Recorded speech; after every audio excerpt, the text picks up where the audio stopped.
Hello everyone, hope you're doing well. Today we are going over a special event that is actually happening in War Thunder over the weekend, and this is a really cool one. It's something that we haven't really seen before, and hopefully is a sign of other things to come when it comes to the event itself, or events just in general for these weekend ones. Before, what would generally happen is you would get a decal, maybe you get a camouflage, maybe there would be a specific vehicle up for GE, whereas this time, when we look at the Soviet offensive at Stalingrad, there's a bunch of other rewards that are available. So from the 19th of November to the 22nd of November, you're able to get some rewards after completing tasks. So pretty much a similar thing that we've seen from, War Thunder before. But it says on the 19th of November, 1942, the troops from three fronts of the Soviet army began a counteroffensive near Stalingrad. As a result of one of the fiercest battles in world history, Operation Uranus saw Soviet troops completely encircle the German group besieging the city. In honor of this, simple battle tasks will be available in War Thunder that you can perform in random battles to get useful rewards. And basically, all you've got to do is complete the tasks. They'll bring you a battle trophy, which will have one of the following rewards. And these rewards are actually pretty substantial. So the first one is a 20 to 50% RP booster for 3 to 10 battles. The second one being a 20 to 50% SL booster for 3 to 10 battles. So obviously both of them are really nice, especially if you've been struggling for RP or SL recently. Then the third one is 3 to 5 universal backup vehicles. So once again, not too bad. And then the other ones are the interesting ones. So you have random camouflage for ground vehicles of rank 1 to 3 for USSR or Germany from among those available to obtain in-game through achievements or purchase for GE. So this is something that we've seen when it comes to the War Bond shop. When they changed the War Bond shop, they made it so you could get random camouflages and also random talismans. So I'm guessing they're going to use this new feature in events going forward, and I think that's really cool. And it's something we haven't really seen before, and it means that there is another way of being able to get access to these things when you don't want to GE them, basically. And then on top of that, you have another reward which you can get, which is 1 day of premium account. So they are actually giving away 1 free day of premium account with this if you're lucky enough. Now, obviously, we don't know how weighted these things are. We don't know. I'm guessing it's very, very low chance of getting the last 2 awards there, and the vast majority, it's going to be much easier to get the RP boosters or the SL boosters. But, RNG is RNG. The fact that they're there in the first place is nice to see. And the task is pretty simple. All you've got to do is destroy either 40 enemies in AB, 20 in RB or SB, and whilst controlling specified vehicles in random battles. And these vehicles are pretty much the ones which were used during the offensive from the Soviets and also from the German side. So you have some of the T-34s, such as the 41 and 42, and the First Guards, the T-34 ESTZ, the M3 Medium, and also even the BM-824 and the Katusha you can use in this. KV-1L11 is available, and even some planes if you want. Then on the German side, you've got stuff like the Panzer IV F2, the Panzer IV G, the Panzer 35 and 38, the Bf-109 F4, stuff like that. And yeah, all you've got to do is just get some kills with them.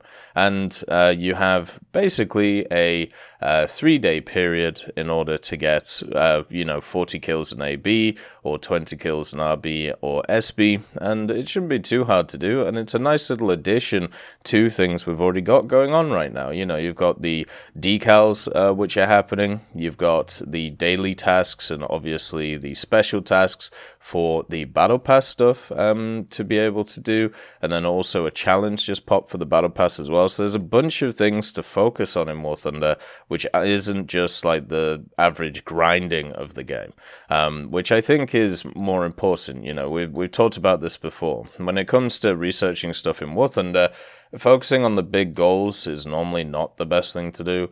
What's better to do is to try and focus on the smaller goals, like getting modifications or getting decals or getting dailies done, and then eventually everything else will fall back into place. It's something that I've done for a very long time.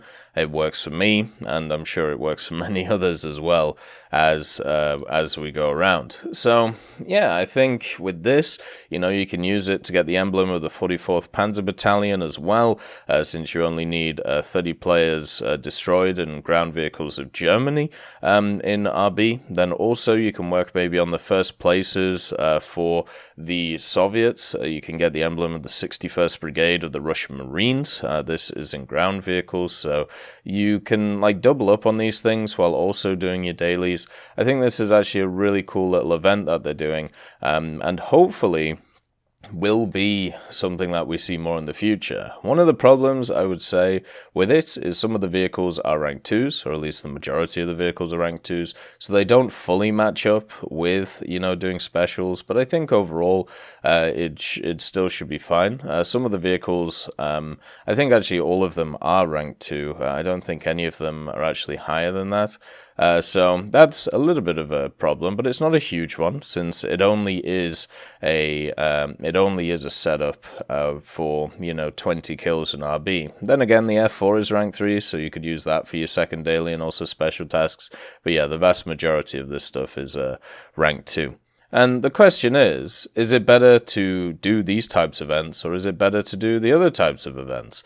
Where you are relegated to the events and tournaments tab, you have to play specific battles with using specific machines, and what ends up happening is instead of getting, quick matchmaking, you get everybody playing one side because it is the better side. If you want to see a kind of analogous thing to this event, what it used to be like and how it's changed over time, you would have World War II Chronicles. World War II Chronicles was an event where they tried to match up historic matchups versus other historic matchups, and turns out when you do that, things aren't very balanced, and what happens is most people just try and play one side of the conflict because it's favored compared to the other. This means that matchmaking, or queue times, is through the roof if you want to play one side, and if you want to play the other side, then you get smashed in the face unless you are a very competent player. So it's not very fun for anybody. World War II Chronicles used to be like the summer event that they used to do before we got either the summer challenge events or the Build-A-Bear events, which came slightly later in the year. So for me, I think the way that they're doing this is way better. Doing it in random battles means that queue time should be completely fine.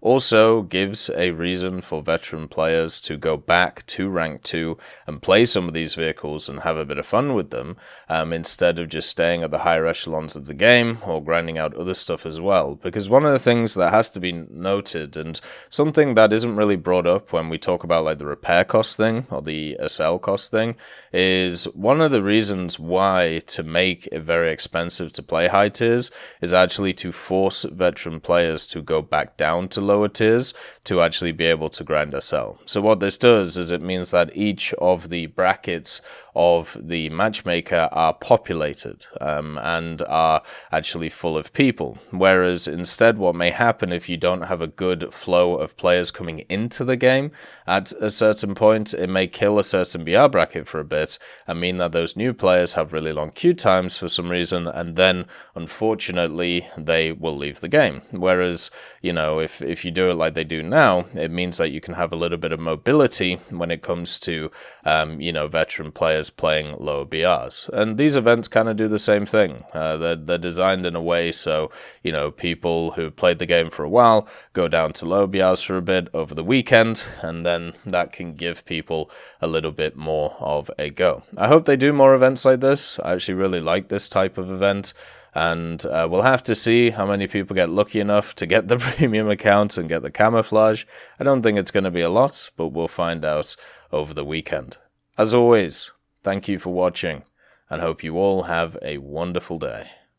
I'd just like to thank Professor X 1718, Orange Tail, Sakoshi Tiger, BRFC 15, Teddy, John Ryman, Universe A, Eugens Terry, Ambrosius McClellan, Daniel Stanton, Martinez, B. Young, and then Carl Kin, Barine, Lafouche, and also Samuel Slick for supporting the channel.